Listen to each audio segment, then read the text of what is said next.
আসসালামু আলাইকুম। কেমন আছেন সবাই? আশা করছি কাছে দূরে যে যেখানে আছেন, ভালো আছেন, সুস্থ আছেন। আলহামদুলিল্লাহ আমরাও অনেক ভালো আছি। আমি লুনা দিনাজপুর থেকে আপনাদের সাথে আছি।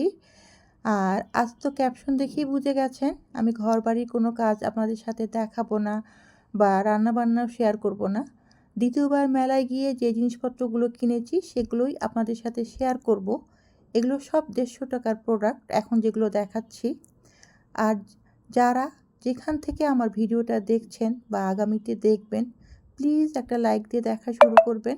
কারণ আপনাদের একটা লাইক আমার এই ভিডিওটিকে অনেক দূরে নিয়ে যাবে, অন্যের কাছে পৌঁছে দেবে। আর যারা সাবস্ক্রাইব করেননি তাদেরকে সাবস্ক্রাইব করে রাখার অনুরোধ রইল। এই সার্ভিং ট্রেটাও আমার বেশ ভালো লেগেছে। ইদানিং সাদার প্রতি আমার কেন জানি আকর্ষণটা বেশি বেড়ে যাচ্ছে। মনে হচ্ছে সাদা জিনিসগুলোই বেশি ভালো লাগবে। যেহেতু সামনে আমাদের পবিত্র রমজান মাস, ডাইনিং টেবিলটা একটু ডেকোরেট করার ইচ্ছা আছে, চিন্তাভাবনা আছে। সেই অনুযায়ী জিনিসপত্রগুলো কিনেছি। রোজার সময় টেবিলে দেখবেন খেজুর, বাদাম, পেস্তা এগুলো রাখা হয়, সেই জন্য এই বাটিগুলো নিয়েছি। এগুলো মোট 4টা নিয়েছি, 2 ডিজাইনের। আর আমার কেনাকাটাগুলো আপনাদের কেমন লাগছে বা লাগলো অবশ্যই সুন্দর সুন্দর কমেন্ট করে জানিয়ে দেবেন।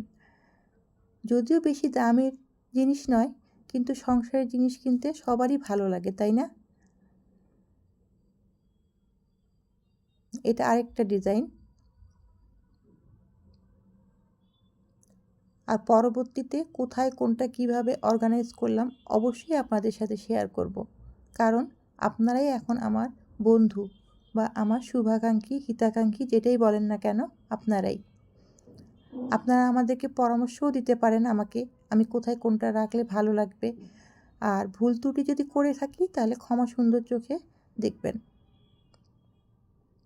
এই মশলাদানিটা নিয়েছি, এটাতে আমি বুট রাখতে পারবো কিংবা ডাল বেটে রাখতে পারবো, আবার মশলাও রাখতে পারবো, যখন যেভাবে প্রয়োজন সেভাবে রাখবো আর কি।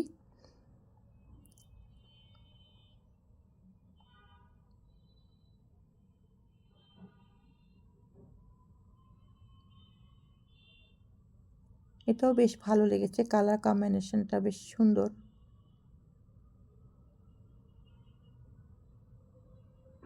আর এগুলো নিয়ে তো কেউ বাসায় আসে না, আমার তো মনে হয় না কাউরি হাতে এগুলো দেখি না আমি।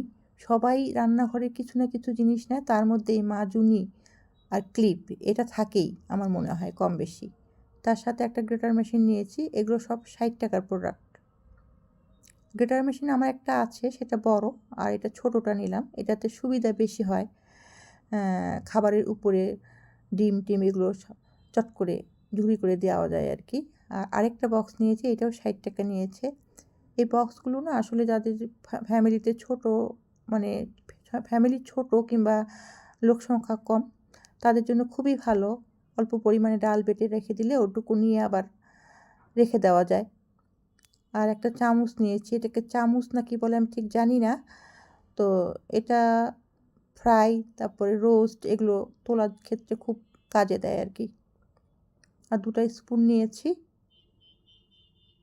স্যুপ খাওয়ার স্পুন আর কি।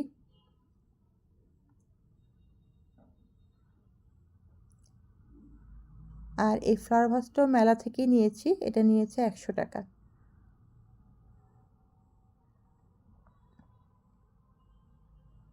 আর এই যে অর্গানাইজ বক্সগুলো দেখছেন, এগুলো আমার বাড়ির সামনেই মেলা বসেছিল, সেখান থেকে নিয়েছি। এগুলো কম্বো 3টা করে সেট, গোল ছিল, এরকম শেপ ছিল। তো রাউন্ড শেপটা না নিয়ে এই শেপটাই আমার কাছে ভালো লাগলো। এগুলোর দাম নিয়েছে মাত্র 150 টাকা। আমার কাছে তো দামটা খুব কমই মনে হয়েছে।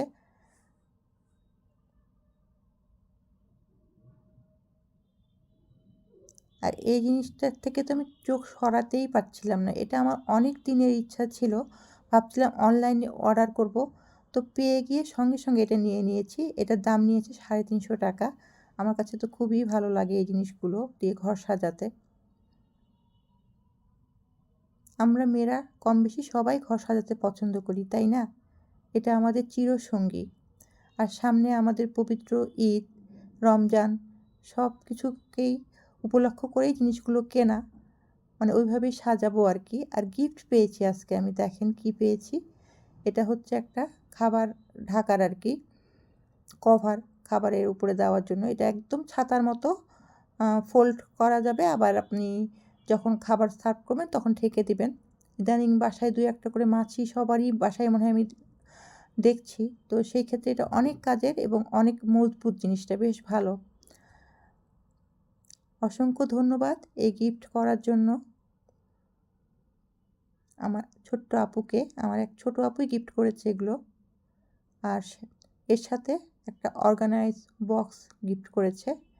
এটাতে আপনি এক্সট্রা কাপড়, পত্রিকা, ফ্লাওয়ার ভাস, যখন যেটা যেভাবে হয় সেটাই আপনি করতে পারবেন। জিনিসগুলো আমার খুবই ভালো লেগেছে। আর আমার কেনাকাটাগুলো, গিফট গুলো যে পেয়েছি, এগুলো কেমন লেগেছে আপু ভাইয়াদের কাছে, আমার ছেলে মেয়েদের কাছে অবশ্যই জানাবেন। আর জানালে এই আপু খুব খুশি হবে।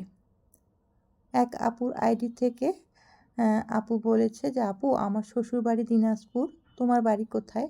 আপু অসংখ্য ধন্যবাদ তোমাকে। আমি দিনাজপুরের একটা আপু পেলাম। আমার বাড়ি দিনাজপুর গণেশতলায়। আশা করি তুমি তোমার উত্তর পেয়ে গেছো। সামনে আমাদের রোজা। এই রোজা হচ্ছে মাগফিরাতের মাস, ক্ষমার মাস। মহান রব্বুল আলামিন আমাদের ক্ষমা করে দেন। এই মাসে তিনি শয়তানকে বন্দি করে রাখেন আমাদেরকে ভালো পথ দেখানোর জন্য, ভালোভাবে থাকার জন্য। আমরা যেন সেই ভালো পথটাকেই বেছে নিই, ইবাদত বন্দিগির মধ্যে থাকি, পরম করুণাময় আল্লাহকে সন্তুষ্ট করতে পারি। এই এই আশা নিয়েই আজকের ভিডিওটা শেষ করছি। সবাই ভালো থাকবেন, সুস্থ থাকবেন। আল্লাহ হাফেজ। আসসালামু আলাইকুম।